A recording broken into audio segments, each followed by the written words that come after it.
Avant de commencer, je tiens à préciser que les propos tenus durant ce talk ont une valeur informative et générale. Ils ne constituent en aucun cas des conseils juridiques, fiscaux ou financiers personnalisés. Chaque situation étant unique, nous invitons les participants et les auditeurs à se rapprocher de professionnels qualifiés avant toute décision engageant leurs entreprises. Donc l'idée, et vous l'avez compris, en plus je sais que j'ai des juristes dans la salle, c'est de parler un peu droit, mais dans le cadre qui est celui-là. Donc c'est d'avoir vraiment une vraie discussion et d'essayer de vous donner des éléments de fond. Mais évidemment, on n'est pas dans une consultation juridique. Et ça, c'est quelque chose qu'on pourra, on a tout un pôle d'experts autour du statut et residency. C'est quelque chose sur lequel on pourra vous accompagner, si besoin est. Une fois que j'ai dit ça, j'aimerais proposer à Christina Calda, qui est responsable, France et pays francophones du programme e-Residency, de nous présenter un peu e-Residency. Alors, dans la présentation, c'est France et pays francophones. Donc peut-être tu peux nous dire aussi un petit mot de quels sont les pays francophones que tu vises et nous parler du statut d'e-Residency. Et on a quelques minutes, on va essayer de faire assez court, comme ça on va bien distribuer la parole. Alors c'est enfin, juste pour commencer, donc France, c'est effectivement le plus grand de mes marchés. L'idée était, ben, de capitaliser un peu sur ma connaissance de français pour, cibler un petit peu d'autres pays francophones. Mais clairement, la France, c'est un marché, enfin, j'allais dire un marché, avec un très fort potentiel et une très forte croissance aujourd'hui. Alors, donc la question, c'est qu'est-ce que l'e-residency? Ouais. Est-ce que tu me permets de commencer un petit peu, enfin remonter dans le temps pour, planter le décor? Alors je vais éviter de remonter au XVIIIe siècle, je vais remonter dans les années 90. En sortant effectivement de ce système, de soviétique, ben, en fait, on avait très, très peu de moyens à l'époque et ce qui finalement assez rapidement, le choix qui a été fait, c'était la numérisation massive. Alors ça s'est pas fait en un jour, mais effectivement, c'est passé par l'éducation de la population, par un cadre juridique, par, aussi, un certain nombre de principes, de base qui ont été posés. Mais, au jour d'aujourd'hui, on a en fait 100 des services administratifs qui sont en ligne. Le vote, la déclaration d'impôts, ou, même, depuis cette année, le divorce, en fait. C'est une plateforme effectivement, qui repose sur ce qu'on peut appeler un petit peu, la moelle épinière en fait du système, qui est un système décentralisé et qui permet, alors pour simplifier, qui permet de faire, communiquer en fait des prestataires privés et l'administration publique en fait entre elles et de proposer ces services aux citoyens et aux entrepreneurs. Alors, je ne vais pas rentrer dans la technologie parce qu'en fait, finalement, la technologie est juste un moyen et ce que je disais, ce qui est aussi important, c'est, bah, un certain nombre de principes. Il y a par exemple un principe, en anglais, c'est le «only once», c'est-à-dire que l'administration, quelle qu'elle soit, n'a pas le droit de vous demander 2 fois la même information. Donc ça, c'est un principe et ça permet effectivement finalement une simplification pour aussi bien pour le citoyen que pour un fondateur d'entreprise. Les données sont partagées entre les institutions, mais restent en fait la propriété des citoyens, qui peuvent ensuite contrôler leur accès. Donc ça, c'est aussi un principe, important. Hem, donc comme je disais, en fait, la technologie, on peut rentrer dans le détail si on veut, mais c'est vraiment, faire de la technologie juste pour faire de la technologie, c'est pas l'intérêt en fait du système. Ce qui est aussi intéressant de noter et peut-être un jalon intéressant, c'est, hem, en 2000, la signature numérique est devenue en fait, légalement, a eu en fait la même valeur légale que la signature manuscrite. Donc aujourd'hui, plus personne ne signe de documents, enfin, on ne signe pas manuellement et on scanne pas les documents ensuite pour les envoyer à nos partenaires ou à nos salariés et cetera. Créer une entreprise, ça devrait vous prendre quelques heures, voire quelques minutes, hein. Le record documenté est de 15 minutes 33 secondes. Peu de bureaucratie et donc c'est une gestion simplifiée en fait tout au long finalement du cycle de vie de votre entreprise en fait. Que ce soit la déclaration d'impôts, enfin toute démarche que vous devez faire pour votre entreprise. L'idée, c'est que vous puissiez vraiment créer de la valeur et non, gérer l'administratif. Plus intéressant parce qu'il y a 2 éléments clés. Il y a un, nous on a beaucoup bossé sur les sujets d'RGPD. Donc nous en France, malheureusement, à chaque administration à laquelle on s'adresse, on est obligé de refaire un dossier. pour des questions, bah, justement de pas de avoir de consolidation sur le plan administratif entre des administrations différentes.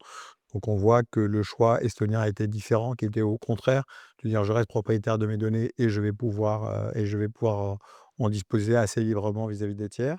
Et deuxièmement, tu as évoqué cette notion d'un seul backbone, technologique, mais sur lequel on a l'administration, mais aussi des prestataires associés qui vont pouvoir traiter ou travailler sur la base des données que l'on va, avoir dans le Vois? soft, en fait. C'est que c'est pas une grosse base de données, Ouais, c'est on va alors encore une fois pour simplifier, c'est plusieurs, bases de données qui se parlent.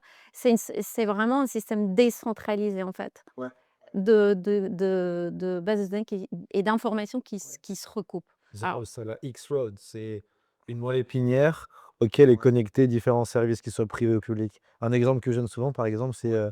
ma carte, pour la réduction du cinéma, c'est ma carte d'identité. Ah ouais, Et en France, c'est bizarre, mais en Estonie, c'est normal d'utiliser sa carte d'identité pour ce genre de truc, quoi. d'accord, oui, c'est vrai que c'est marrant, Pour la pharmacie, quand on va à la pharmacie parce que le médecin nous a prescrit tel médicament, carte d'identité. Réduction aussi. ouais, c'est vrai que c'est pour nous assez contre-intuitif, c'est intéressant de voir qu'on est allé aussi loin. Puis ça, par contre, ça correspond un peu à notre imaginaire de l'Estonie pionnière dans le domaine de la blockchain. Ça, on aura l'occasion, Enrique, tu nous en donneras un peu ton point de vue, c'est un peu ta spécialité, mais c'est vrai que c'est intéressant de partir de là. du coup, je vais peut-être en revenir Cécilia? à Ouais, vas-y. ta question initiale Ouais, ouais, vas-y, vas-y. qui est l'e-residency.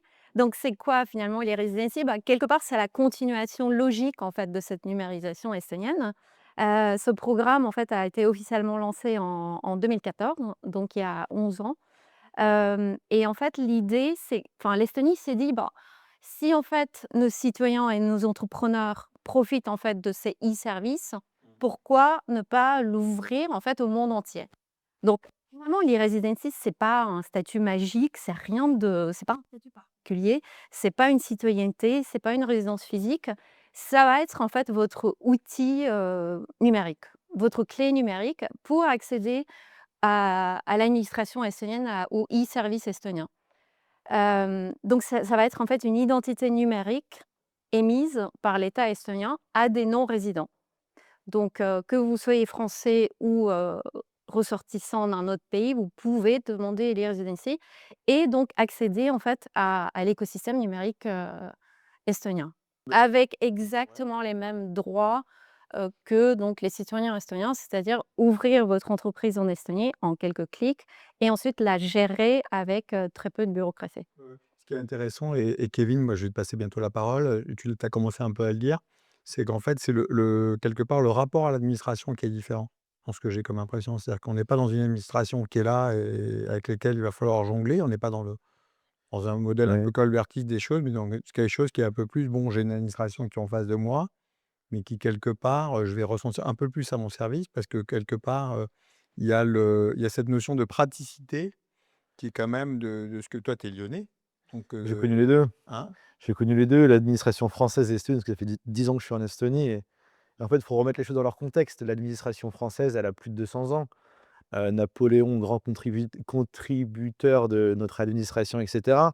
L'Estonie, ça fait 30 ans qu'ils ont, mis en place ces administrations et ces institutions et ils sont nés quand internet est né et moi, j'ai entendu plein de légendes sur les banques, scandinaves qui sont venus en Estonie pour ouvrir leur business et qui se sont mis à empauvrer des bureaux de banque, dans tous les bleds à droite à gauche, en Estonie. Pourquoi pas le faire en ligne? Et le gouvernement s'en était inspiré et du coup, je pense que c'est une continuité historique de ces implications technologiques au final et la relation est faite en sorte que le gouvernement se comporte comme une entreprise qui veut limiter la friction D'accord. avec son utilisateur, donc du coup simplifier absolument tout et je pense que le gouvernement est fait pour les entreprises plutôt que les entreprises doivent s'adapter au gouvernement comme en France.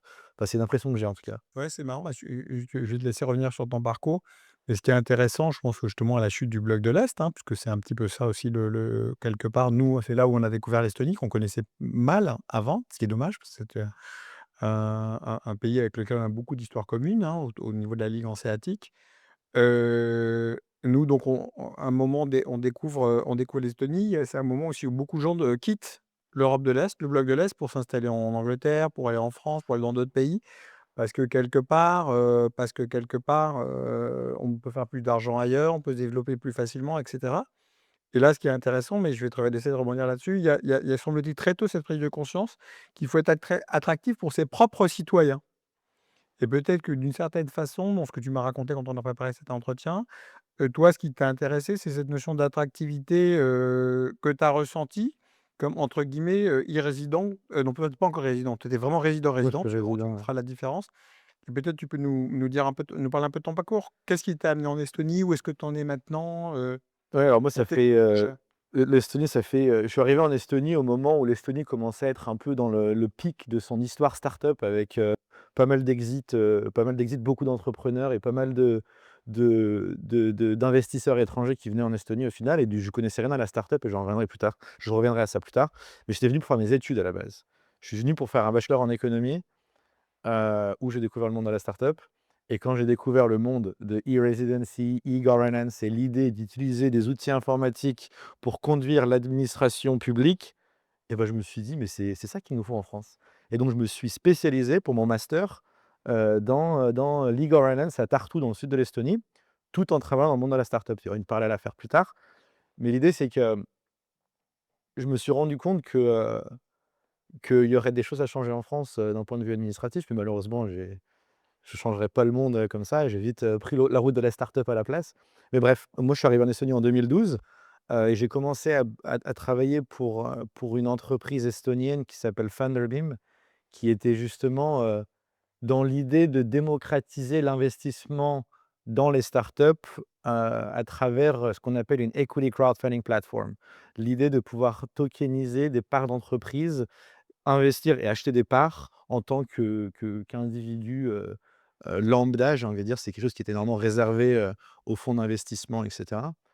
Donc j'ai commencé à rentrer dans le monde de la start-up et de l'entrepreneuriat dans une position qui est intéressante parce que du coup, j'étais dans une start-up, mais aussi un investisseur puisque du coup, c'est nous qui investissions dans les entreprises en utilisant une base d'investisseurs majoritairement estoniens au début et du coup, j'ai découvert le monde de l'entrepreneuriat en Estonie, pas en France.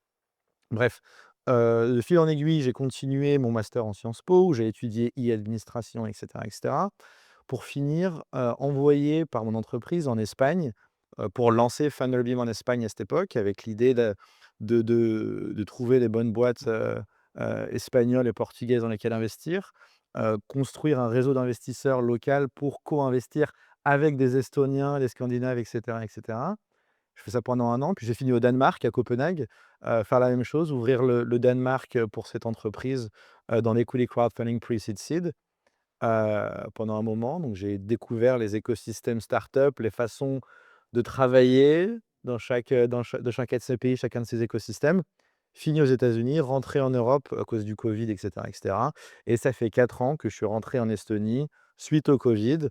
Et je travaille pour un fonds d'investissement suisse qui investit toujours dans le pre-seed, seed, donc dans les startups, de partout en Europe. Et on est basé en Estonie. Pourquoi? On peut répondre à ces questions plus tard, mais c'est un sacré pont entre la Scandinavie et les pays baltes. C'est un peu un hub, et c'est un hub qui a connu pas mal de hype, comme on dit, suite à ces nombreuses, startups qui ont au final, percé. Donc Bolt, par exemple, qu'on prend régulièrement à à Paris, c'est estonien. TransferWise, Skype, Pipedrive. Ce que tu nous dis, en fait, c'est qu'aujourd'hui, toi, ton scope d'investissement, il est, européen, Ouais. avec quand même, depuis l'Estonie, et donc qu'est-ce que tu vois et que les exemples que tu nous donnes, c'est des boîtes estoniennes, mais qui, dans la perception française, sont des boîtes entre guillemets «globales». Donc des boîtes où on se dit à la limite, on ne se pose pas la question de savoir d'où vient Bolt, tu vois?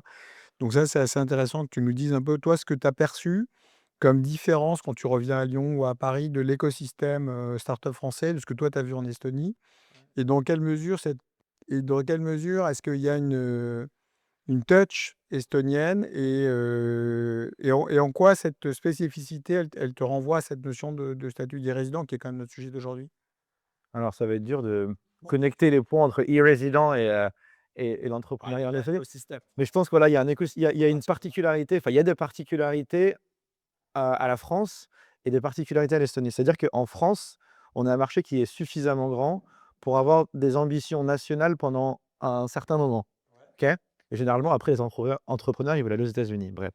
Les Estoniens et les pays autour de l'Estonie, que ce soit les autres pays baltes ou la Scandinavie, fonctionnent en tant que groupe de pays comme un écosystème. C'est-à-dire qu'un Estonien ne va pas dire: «Je vais faire une boîte qui va marcher en Estonie». C'est: «Je vais faire une boîte qui va marcher dans les pays baltes et qui ensuite marchera en Scandinavie». Et les écosystèmes de chacun de ces pays sont interconnectés, c'est-à-dire que en tant que VC en France, on va généralement rester à Paris quasiment toute l'année pour bosser avec les startups locales.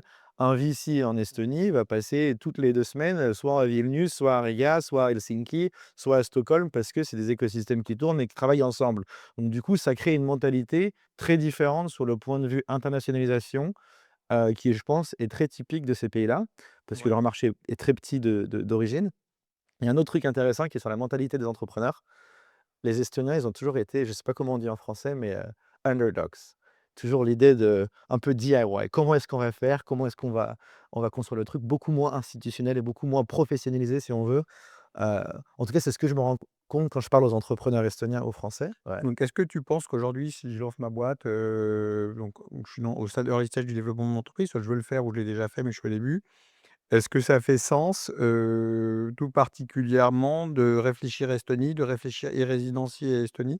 Peut-être là-dessus, tu peux nous donner un peu ton feedback et en mot de conclusion de cette première partie de ta présentation, nous dire un peu toi, si tu es entrepreneur français ou si tu as des entrepreneurs français dans la salle, qu'est-ce que quel conseil tu leur donnerais s'ils réfléchissent au statut des résidents? Donc les 2 points, hein, l'early stage et deuxièmement ce statut des résidents. Honnêtement, pour avoir connu les 2, je pense que c'est un peu un no-brainer de le faire directement en Estonie parce que, l'administration française est tellement complexe, compliquée et chère au final, que je vois pas trop l'intérêt d'avoir à débattre avec, l'administration française quand, on peut absolument tout faire, genre en 2 secondes en ligne en Estonie. Je donne un exemple tout à l'heure.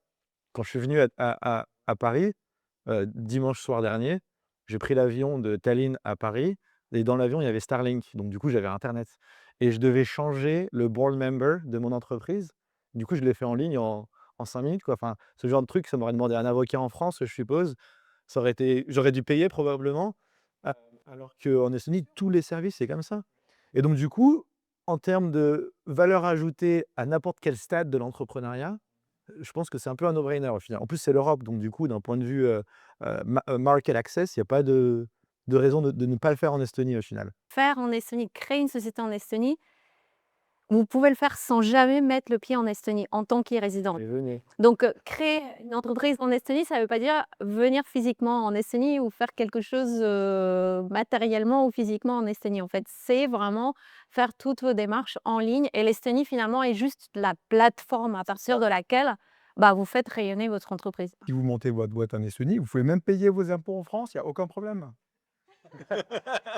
Non, mais c'est ça en fait, C'est tellement simple que même, au début de l'entrepreneuriat, tu te poses la question de quelle plateforme administrative est-ce que je vais utiliser pour lancer mon entreprise? Et il y a pas mal de débats sur ça. La Bulgarie a des taux d'intérêt super intéressants. Malte, pour certaines entreprises, il y a des régulations un peu plus clémentes, et cetera. Mais l'Estonie, au final, c'est un point qui est hyper important et surtout qu'en tant qu'investisseur, on s'en rend compte parce que du coup, on a beaucoup à faire, aux questions de gouvernance au sein de l'entreprise, changer ce qu'on appelle les shareholders agreements, s'occuper des BSPCE, je crois que ça s'appelle comme ça en France, et cetera, et cetera. Et en Estonie, on se pose jamais la question de combien de temps ça va prendre pour être mis en place. C'est des trucs qui sont faits, dans la journée, quoi et sans avoir vraiment besoin de consulter qui que ce soit. Et avant de venir, du coup, j'essayais de comprendre un petit peu, comment est-ce que l'Estonie fait pour avoir une mentalité aussi, «You guys do whatever you want, you figure it out», dans un sens où au final, ils fliquent pas. Ils font confiance à l'entrepreneur et évidemment, de temps en temps, ils doivent sûrement regarder si les choses sont faites ou pas, correctement. Mais, mais il y a pas de friction avec, le concept d'administration et du coup, dans le pre-seed, early stage et cetera, bah, c'est hyper intéressant parce que ça maximise l'efficacité, de l'entreprise, en fait. Je vais passer la parole à Enrique. Moi, ce que je retiens, en fait, c'est un peu ce mindset, en fait, la confiance. Donc le paradoxe, c'est que c'est un petit pays, l'Estonie, que c'est une ville hanséatique. Moi, c'est quelque chose qui, ma formation d'historien pour moi, c'est important dans la compréhension des choses.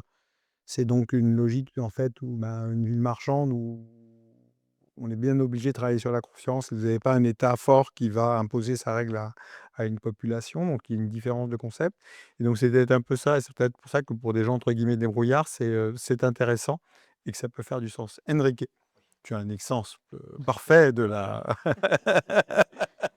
de cette opportunité saisie, donc tu peux peut-être nous raconter un peu, comment toi tu as créé ta société en Estonie? Comment tu es devenu résident, tout en n'étant pas trop loin de du pas trop loin de la France, en fait, Mmh. aujourd'hui? Exactement.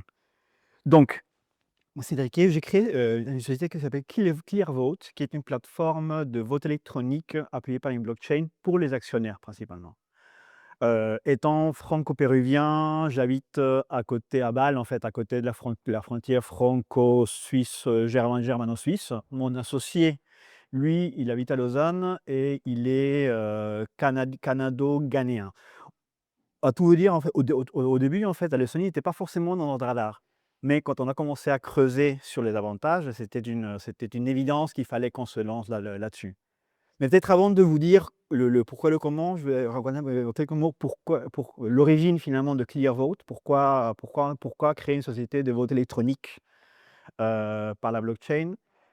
L'idée m'est venue en 2020, à nouveau pendant le Covid. Je pense qu'il y a plein de choses qui se passent pendant le Covid, où je ne sais pas si vous vous rappelez en France, la, mmh, les élections municipales ont dû être annulées et reportées à cause du Covid, parce que personne ne pouvait se déplacer dans les bureaux de vote.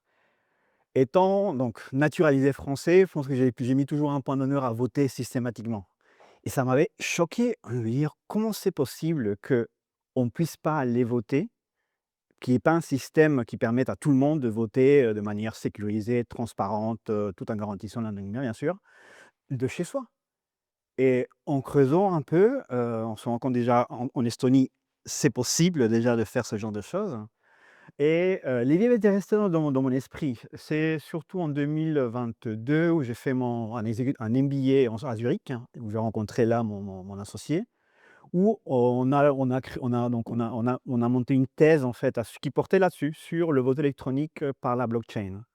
Mais on s'est pas orienté sur les marchés publics parce que c'est pas mon domaine, en fait, c'est pas ça que je connais. J'ai fait plutôt du business et plutôt travailler sur et aussi on s'est rendu compte que le vote d'actionnariat, c'est un peu le parent pauvre en fait de toute la gouvernance, en Europe, aux États-Unis, partout.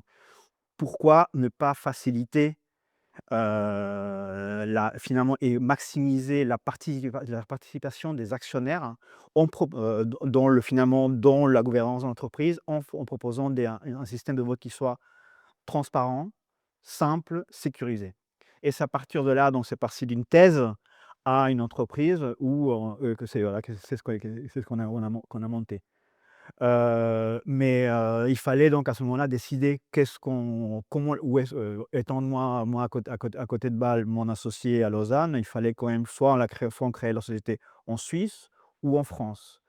Et finalement, dans nos recherches finalement de cette thèse, en fait, on s'est dit: «Tiens, il y a en Estonie, ils font tout ça déjà» et par hasard, en fait, on est tombé sur le concept d'e-residency.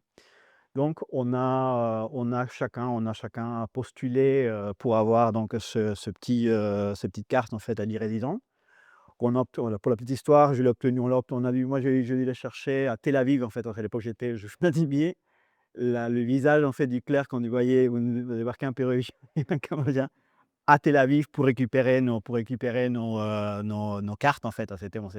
Mais une fois qu'on l'avait, la plutôt la mise en place et la création de la société, on a mis quoi? 3 heures à peu près à créer la société. On s'est mis en contact avec un spécialiste, on l'a fait, les statuts, tout était fait, vraiment dans la journée.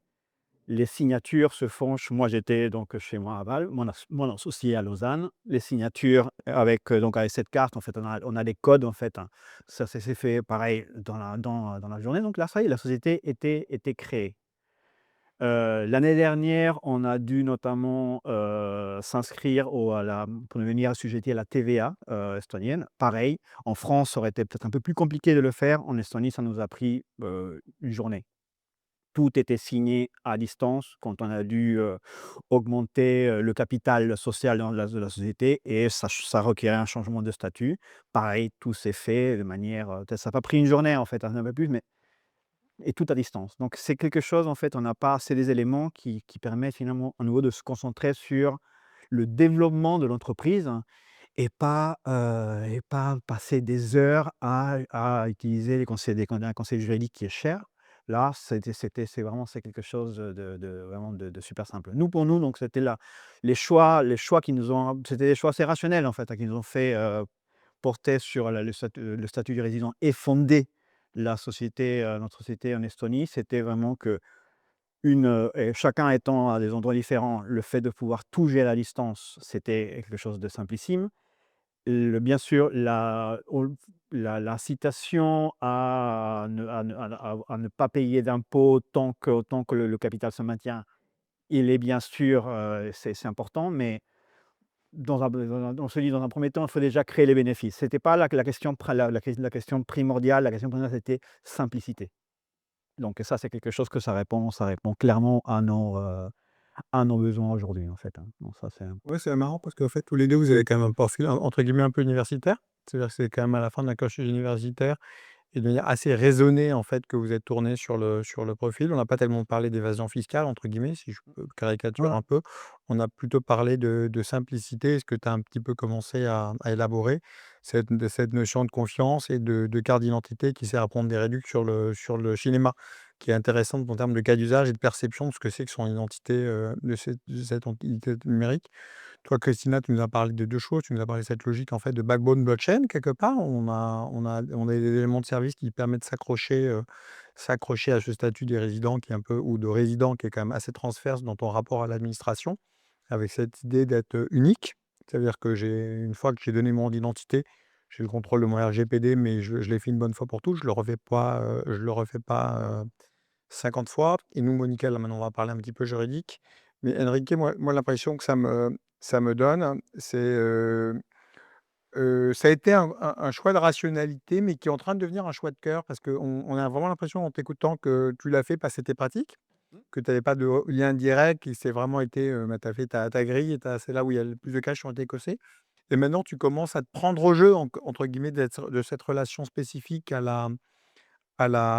l'Estonie, à ce statut. Est-ce que tu peux peut-être nous en dire un mot? Parce qu'on le sent, mais ce serait bien que tu le explicites un petit peu plus et que tu en profites peut-être pour donner, un conseil à des gens qui seraient dans Mmh. l'audience?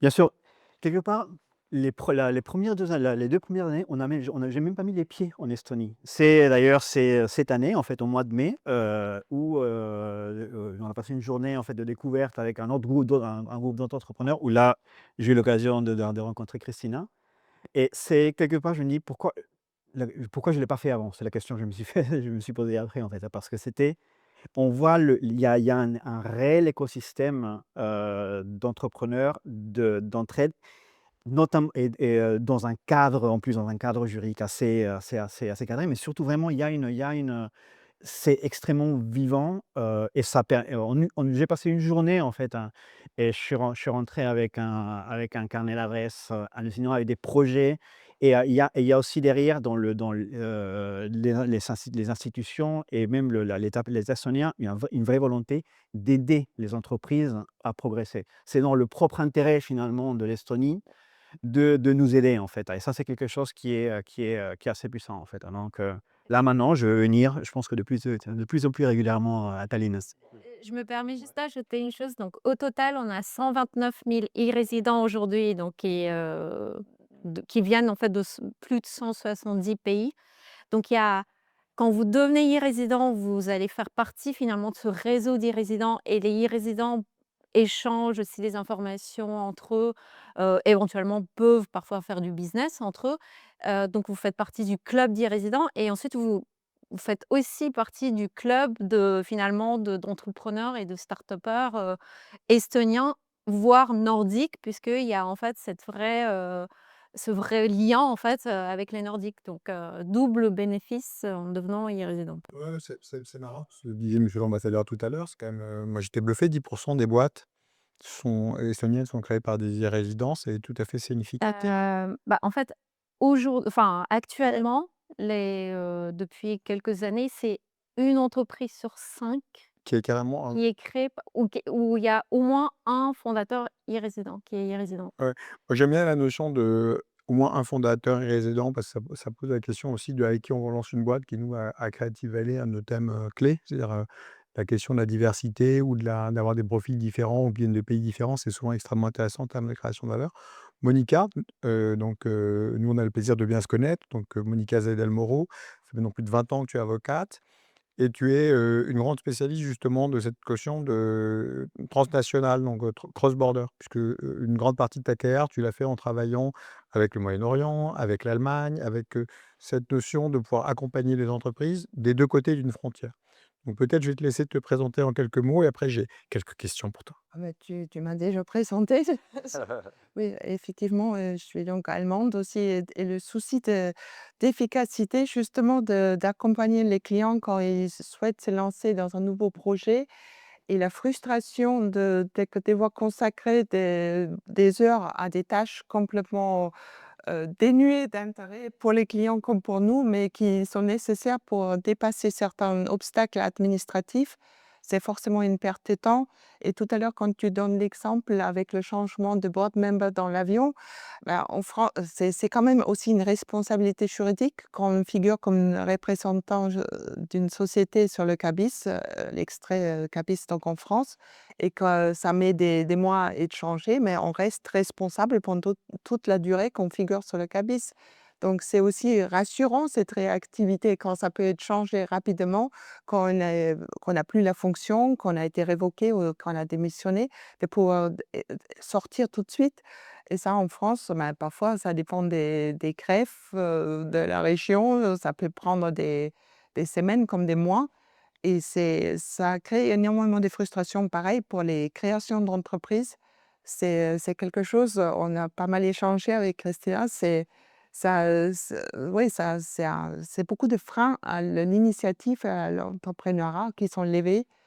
C'est, effectivement pas un souci c'est pas un paradis fiscal qu'elle nous peint, mais, vraiment un environnement très propice à se déployer. Dans nos discussions préliminaires, Christina, c'était cette notion aussi de dire que l'Estonie avait joué le POC d'une administration qui fonctionne. Je fais ça à coups d'arrache, hein, mais d'une administration qui fonctionne aussi à l'échelle européenne. Et je pense que c'est intéressant de se dire que même pour des pays comme la France, j'ai noté la fierté, de cette nationalité française et la compatibilité de se dire: «Oui, aujourd'hui, c'est intéressant de voir où est l'expertise, où il y a des choses qui fonctionnent et de voir si on ne peut pas les mettre à l'échelle européenne» et ça, c'est extrêmement intéressant.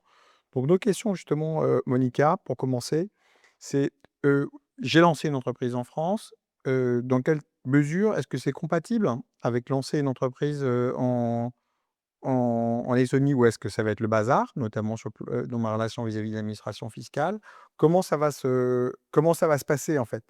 Et et est-ce qu'il est si tu peux nous éclairer un peu sur ce point, cette vision un peu pragmatique des choses? Voilà, si on a déjà une, activité en France ou déjà une importante activité en France, mais comme tu disais, l'administration fiscale en France, mais elle voudra garder cette activité pour elle et ça va se concrétiser pour, l'entrepreneur qu'il aura un établissement stable en France avec les contraintes qui vont avec, comptabilité, bah, oui, les avocats, le comptable qui vont avec pour gérer ça et donc aussi l'impôt en France pour cette activité. L'intérêt justement de se déployer avec, l'e-residency avec une société en Estonie, c'est, bah, justement d'élargir son champ d'activité, c'est de créer des synergies avec, bah, de se déployer à l'international et de profiter de ces synergies. Mais malheureusement, le fisc français va rester un peu votre, compagnon pendant tant que l'activité française sera Ouais, donc en fait, je dois assumer le fait que mon activité française, elle sera sous le régime du fisc français, mon activité en estonienne, Comment ça va se passer? Elle le sera ou pas, non? C'est un peu ça le truc? Ah mais c'est dès qu'il y a une activité de la société en Estonie ou à l'international, ça reste avec la société estonienne et ça sera imposé selon le régime Le estonien régime estonien, c'est et un peu profitera du régime estonien. c'était un peu notre sujet tout à l'heure et là, on n'aura pas une imposition annuelle, mais une imposition, à la sortie, en fait. Exactement, dès qu'on distribue les dividendes, Ou les salaires, ou la pension aussi, exact ou exactement. les revenus stagnent dans l'entreprise et peuvent être réinvestis sans être, soumis aux taxes, Donc ça favorise grandement les écureuils, c'est ça? Oui, c'est ça, exactement. Heu, Je disais tout à l'heure. Non, mais c'est assez logique, quoi. Enfin, si je dépense de l'argent pour que mon entreprise grandisse, autant ne pas le taxer si sur le long terme, je sortirai au final, quoi. Enfin, c'est Non, avec, finalement plus d'impôts à la clé. C'est même dans l'intérêt de l'administration, en fait, hein, de te laisser avancer, créer plus de valeur pour après, bien sûr, taxer, en fait, hein, mais une fois qu'il y a un exit. bon, ça fait Avant. avantage aussi, mais mais oui, par frustration en France, justement quand une société, une bah, oui. start-up fait la première année de bénéfices, ils sont contents.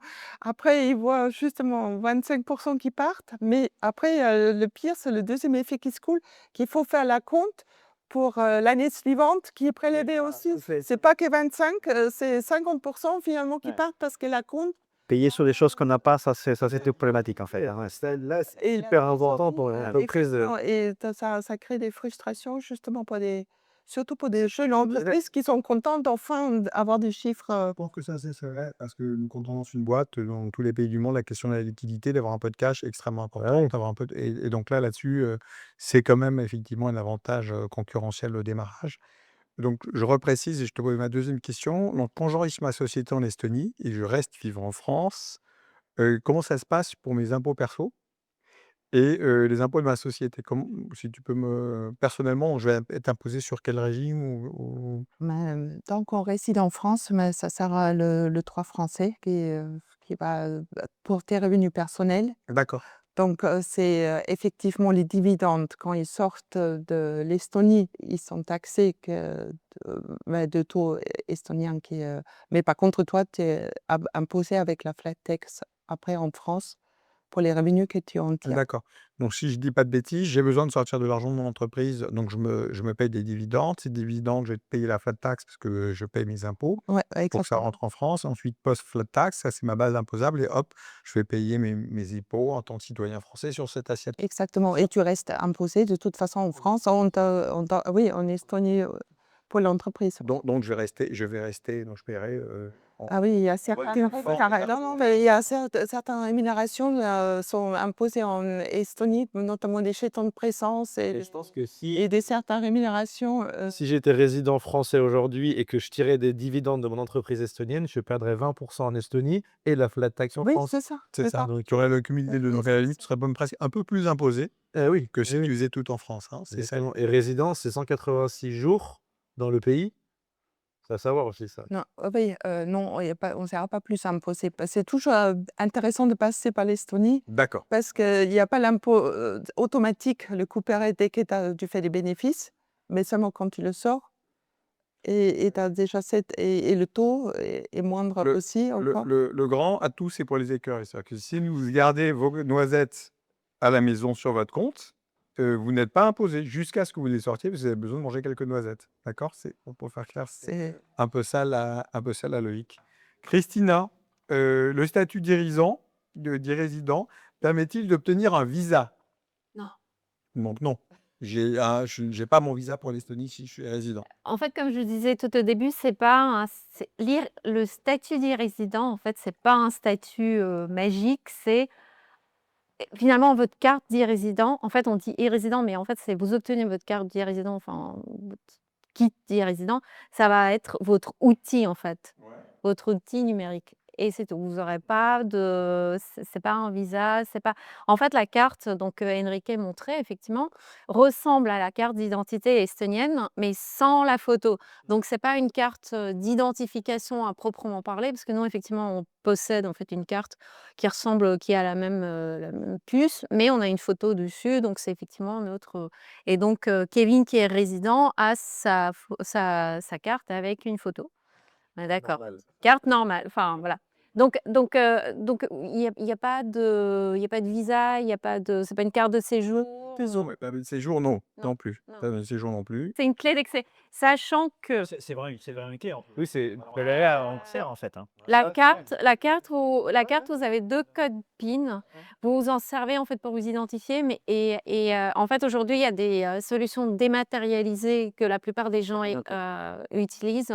Donc la carte, vous l'utilisez une fois et très souvent, en fait, ça va être vous utilisez effectivement des solutions dématérialisées et ça va être un peu voilà, votre trophée sur votre table et voilà. C'est con en 2010, mais maintenant, Et on va d'ailleurs, je ne sais pas si j'ai le droit de le dire ou pas, mais vers une solution 100 dématérialisée sans, Ouais. la carte. Parce que c'est que ça, c'est bien, mais il faut un ordinateur. C'est une appli qui tu fais avec le téléphone, ça aurait été mieux. etc.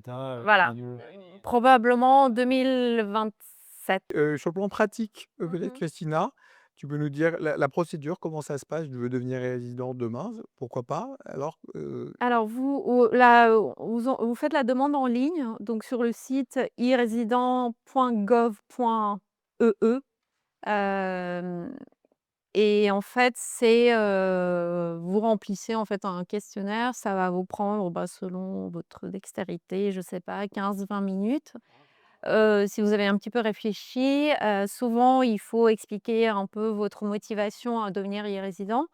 Ensuite, donc la candidature est faite en ligne, c'est la police, c'est la garde frontière en Estonie qui contrôle en fait votre candidature. Vos antécédents, donc si vous n'avez pas d'antécédents criminels, voilà, ça passera généralement, comme ça passera bien. Si c'est le cas, ça passera moins bien. Donc c'est pour ça qu'en fait, ça prend aujourd'hui environ, on va dire, 6 à 8 semaines. Une fois que vous ah oui, une chose qui est importante, c'est que vous devez indiquer sur votre, candidature, enfin sur votre demande, un point de ce qu'on appelle les pick-up, locations. C'est un point de retrait de votre carte. Donc par exemple, si vous êtes en France, c'est souvent, ça va être, l'ambassade le consulat en fait de l'ambassade d'Estonie à Paris.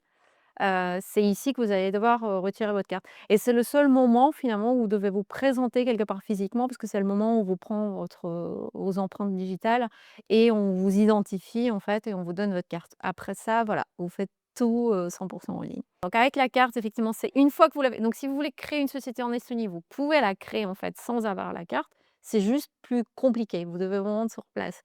Donc si vous souhaitez créer effectivement une société, il faut attendre de recevoir la carte pour avoir vos codes PIN et ensuite de pouvoir faire ces démarches de création et de gestion. Pour le compte bancaire, la plupart des e-résidents utilisent aujourd'hui des fintech en fait et les néobanques parce que c'est beaucoup plus simple que les banques traditionnelles, type, Wise, On a un autre compte. Revolut. Ouais, en fait, hein. Enfin, on a en fait si vous allez sur le site d'e-Residency, on a en fait ce qu'on appelle une marketplace. Nous avons des partenaires en fait, donc des partenaires qui vous aident aussi, pour, notamment la création de votre entreprise et votre comptabilité et aussi des partenaires, bancaires. Donc, de type, donc généralement nos partenaires bancaires, c'est les néobanques et les fintech en fait. C'est intéressant, je trouve aussi. L'idée d'avoir, listé et agrégé une tonne de produits ou de services qui permettent, d'aider le développement des entreprises. C'est pas juste la comptabilité, je crois, il y avait aussi du marketing, du SEO, tout ce qu'un entrepreneur aurait besoin pour, grandir au final. Et ben, grâce à la e-residency, on a accès à ce panel d'outils qui théoriquement permet d'accélérer le processus de croissance en lien avec tout l'écosystème estonien qui d'ailleurs se comporte assez comme ça. C'est-à-dire qu'on est tous plus ou moins en relation et ça, c'est hyper intéressant. j'ai une bonne nouvelle, on va bientôt aller manger. Il y a des verres qui sont prêts, mais on va quand même, moi je propose d'essayer de prendre une ou 2 questions dans la salle ou online. On va voir si on a des questions online ensemble, parce qu'on est streamé, ce soir. Et ensuite l'idée, ça serait aussi d'avoir un petit mot conclusif de chacun, comme ça ensuite on pourra parler, échanger directement entre nous. Ah là, il y a une question de Giuseppe, c'est ça? Je vais reformuler parce que je suis enregistré. Donc la question de Giuseppe qui est, entrepreneur international. C'est, aujourd'hui j'ai une SASU en France. Je pose vraiment la question d'avoir un statut résident. Quel sera, à grosse maille, hein, l'impact fiscal pour moi? C'est ça? Ce que je te propose, c'est que, Monica, tu peux te donner quelques éléments d'éclairage, de vive voix et après on vous laissera parler en one to one sur le sujet, ce sera plus adapté, je pense. Exactement, je pense que c'est un cas assez, oui, en plus, c'est aussi le régime social qui joue son rôle aussi dans ces cas de figure. Parce que je pense que le statut de freelance permet d'avoir un statut aussi au regard de la sécurité sociale en France que j'imagine vous voulez maintenir. Donc voilà, donc c'est, oui, donc la société estonienne va fonctionner en fait comme on l'a décrit.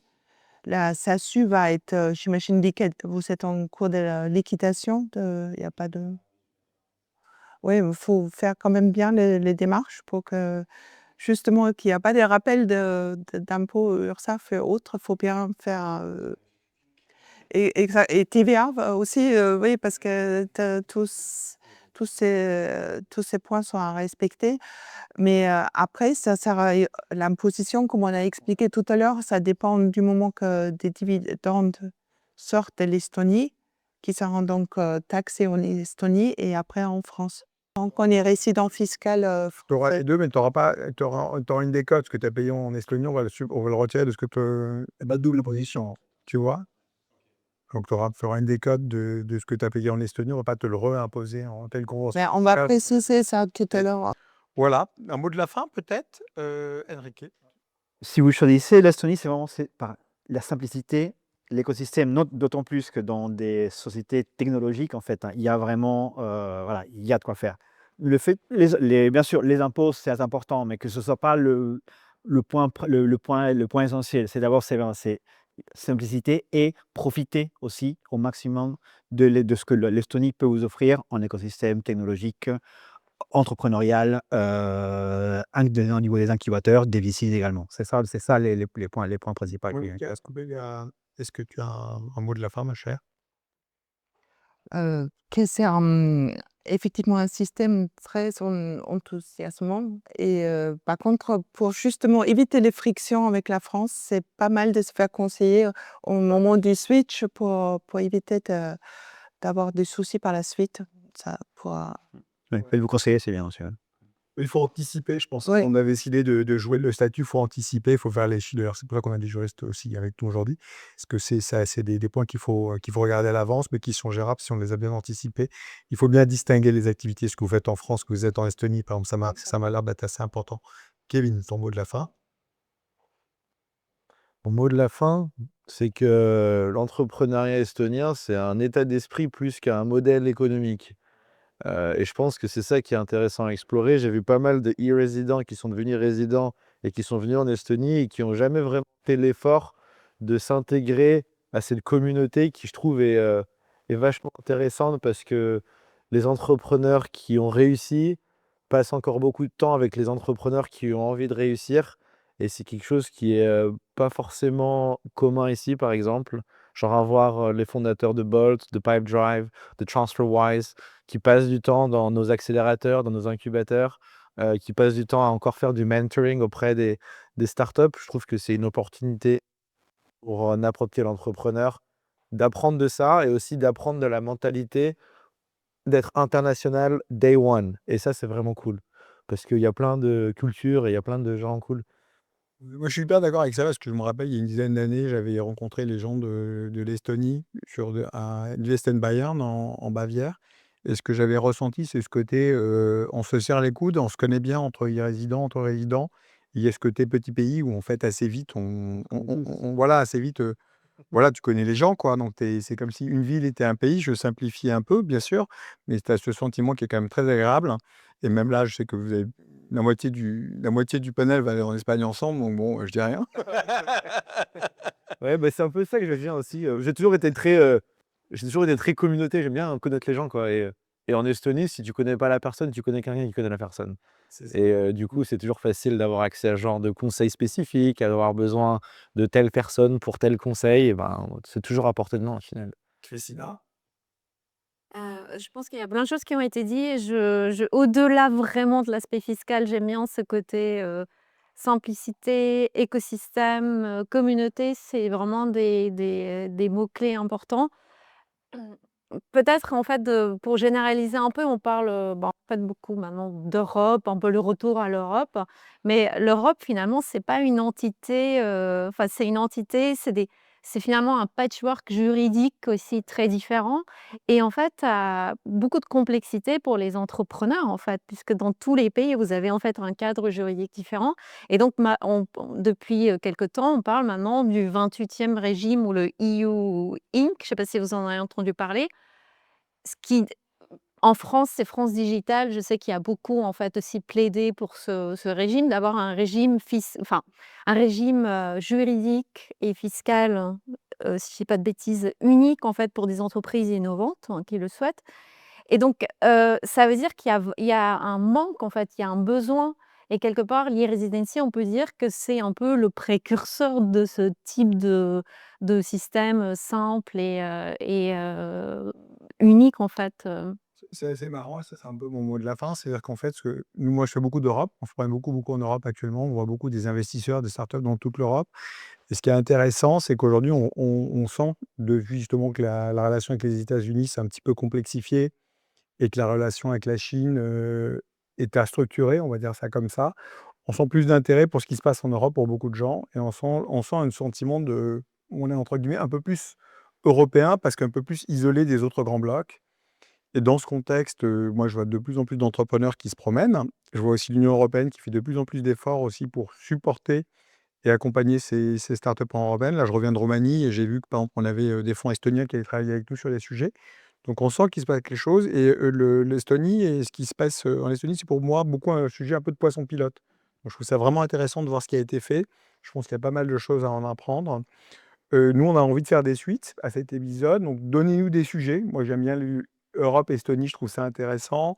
La stratégie de l'écureuil, j'ai envie d'aller un peu plus loin pour voir jusqu'où ça peut nous amener. Il y a peut-être aussi la question de la transparency, où on a envie de creuser un peu, parce qu'il y a aussi beaucoup de lynx en Estonie, donc c'est un deuxième animal, voilà, voir clair, etc. Transparency. Donc il y a certains thèmes qui nous, on trouve intéressants, mais on aimerait bien que vous nous donniez aussi les vôtres. Ça nous permettrait de préparer de prochaines émissions. Puis on aimerait remercier notre public. Vous avez été extrêmement attentifs, donc un grand merci à vous.